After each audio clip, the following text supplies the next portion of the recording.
I want to bring in NBC's Monica Alba covering the White House. David Drucker is senior writer at The Dispatch and author of In Trump's Shadow. So big picture, David, where do you think this birthday book fits in? How much does it actually matter? I don't know that it's going to matter all that much politically, because the people that are inclined to be suspicious of the president, not trust him, or believe he was up to no good are going to say, see, here's the proof. And even if Republicans broadly were to believe that was the case and agree with Democrats on Capitol Hill and the voters who don't like the president, they're not going to investigate this in any meaningful way. And they're not going to admit publicly that that's what they believe, if that's what they believe. And so we end up with a very tribal sort of politics surrounding this issue. Now, it doesn't mean it won't have an impact on voters in different ways. It could reduce Republican turnout at the margins, I think, next year, if some elements of the president's coalition, particularly those voters that don't turn out very often and usually only for the president, say to themselves, they're all normal politicians. Nobody's getting to the bottom of this. I don't think I need to show up. So it could have an impact in that way. But if you look at the president's standing, you look at all of the polling since this Epstein thing blew up a couple of months ago, the president's numbers with Republican voters are generally as high as they've ever been. I also want to bring in Symone Sanders Townsend, co-host of The Weeknight on MSNBC, as well as former chief spokesperson for Vice President Harris. I mean, Symone, for anybody who's read through this birthday book, our NBC reporting puts it this way, quote, "It makes it clear that anyone who knew Epstein well viewed him as consumed with sex. There are allusions to young girls throughout, including a drawing, you see it here, of Epstein giving balloons and lollipops to little girls." Is that the real takeaway here? The potential depravity in Epstein's inner circle that so many people, including apparently famous people, may have been willing to look the other way? Yeah, look, I think the birthday book is lewd. There were a lot of the photos, even the one you just showed, Chris, it was jarring and it was shocking. And it does seem to suggest that folks are, yes, this one. It seems to suggest that the people that knew Jeffrey Epstein, whether they knew him very well or they knew him tangentially, were familiar with the things that he was into. And that is the takeaway that I, have from the pictures in these some of the messages in this birthday book. And it begs the question, how many people, or it makes me wonder, how many people were aware or tangentially aware of what Jeffrey Epstein was doing and just looked the other way? How many people, maybe they did not participate, right? They didn't participate. They were not into what Jeffrey Epstein was into, i.e. the pedophilia, the trafficking of young women, but they were very familiar. And I think those questions, the fact that there are more questions now being elicited than answers, are one of the key reasons why this is not going away. This is sick. And the fact that there are so many powerful people over the course of decades that seem to participate in the cover up of what Jeffrey Epstein was doing, or the looking the other way of what he was doing, is one of the main reasons I think the survivors have such a very strong case right now in terms of people wanting to hear their voices and wanting to get to the truth for them. And I also think it's one of the reasons why the Democrats aren't going to let up on this, because what in the world?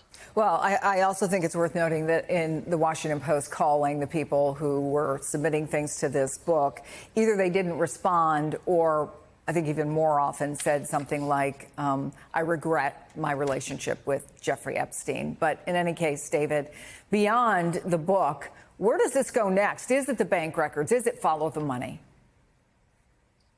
Well, I think we'll see a selective investigation from House Republicans. No doubt if this was happening in a way that was impacting a sitting Democratic president, everything would be treated as legitimate and no stone would be left unturned. But, we saw from Chairman Comer just a second ago in that clip that he's going to take the president at his word and he's going to look at other things. And so, I think there'll be elements of this investigation that should be pursued, that are legitimate and that could uncover a lot of information.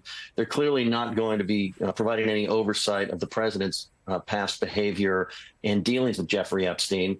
And look, the interesting thing about this is that the president, in a sense, finds himself embroiled in this because it's a conspiracy that he flamed, that he fanned, and he sort of left himself open for this sort of attack. But you're not going to see broad pushback. We've seen a little, right?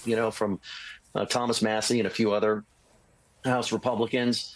But with primary season right around the corner, you're not going to see congressional Republicans start a war with Donald Trump over anything. His endorsement in Republican primaries still carries a lot of weight, and that's putting it mildly. And the last thing they want to do is get into a disagreement with him very publicly with that looming. So, Monica, we know the strategy has been deny. Any sense at all that could change? Not so far, Chris. I think they are committed to the strategy, which is their position that they believe Donald Trump did not sign this. Now, remember, just a couple of months ago, their argument and their case was that this letter was non-existent. Now, the fact that it has been presented with seemingly Donald Trump's signature, they are saying that it isn't his signature because of the way it is signed. And they say specifically that if you look at some of his more recent signatures, it does look different. But if you look at correspondence from around that time period, there are many that do appear to be similar. But either way, the White House press secretary, Caroline Leavitt, is arguing that this entire birthday book story, when it comes to the connection to the current president, is false and should not be discussed and should not be talked about. In effect, she is trying to dismiss it. And when she holds a White House press briefing just a couple of minutes from now, likely we will hear the same kind of answer. And we also heard from Vice President Vance, who was trying to say that this is more of a political, in his words, distraction from what people want to be focusing on. But as you know very well, Chris, it is some Republicans and some of the president's own base that have continued to ask for more information, for pure transparency, for more records to be released. And of course, through that process that we're going and seeing right now, you are getting more information like this one. So that is the challenge for the White House. But it's also, I think, important to point out, Chris, that sometimes it's the president himself who reveals more information. Remember when he was asked about his falling out with Jeffrey Epstein, he was the one who provided more information about that when he was pressed on Air Force One in the last month or so. And that is something that could happen here again, too, when reporters press him on this development. So, Simone, Trump's life obviously is very well known. Convicted felon, court upholding $83 million defamation award just this week. Dozens of sexual assault allegations, that infamous grab 'em comment to Billy Bush. If none of that hurt him, is there any reason to think that anything surrounding this might, even if it would turn out somehow that they could prove that he actually signed that picture? Well, I think that Donald Trump would like us to be arguing about or debating the details, if you will, for the next couple of days about if he did or if he didn't sign it.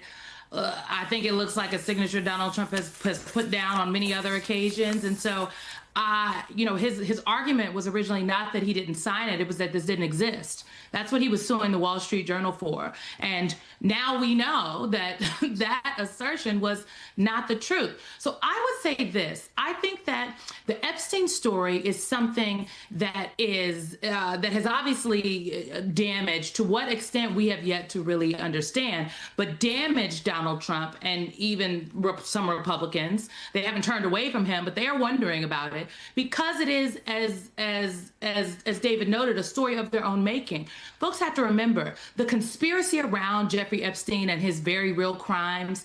It was fanned. The flames were fanned by Donald Trump, every leader of the current Republican Party apparatus, and it was fueled by the QAnon MAGA folks. It is a foundational tenet of QAnon that Democrats are running these pedophilia cabals, and very rich and powerful people all over the world are connected to it. And Donald Trump was going to be the person that was going to expose it. Well, I think, as my colleague Michael Steele often says, the folks in the MAGA, the MAGA QAnon caucus, they forgot that Donald Trump used to be a Democrat. And he was one of the Democrats who was out there palling around with Jeffrey Epstein. And so make your conspiracy theory make sense here. Help me understand how Donald Trump is supposed to be the savior, yet he himself is in all these photos and now is seemingly, contorting himself to cover things up. And so if for anything, this story is going to continue to be a nag and a drag on the president and on Republicans' agenda. Mike Johnson would love to be talking about anything else, maybe the potential for a government shutdown, as opposed to this. But his strategy in sending Republicans home and dismissing Congress early before the actual scheduled summer break to try to help this die down, it backfired. And so it's not going anywhere because their actions, from Mike Johnson to the president to the people around the president, are eliciting more questions than answers. And all that does is fuel the conspiracy theory.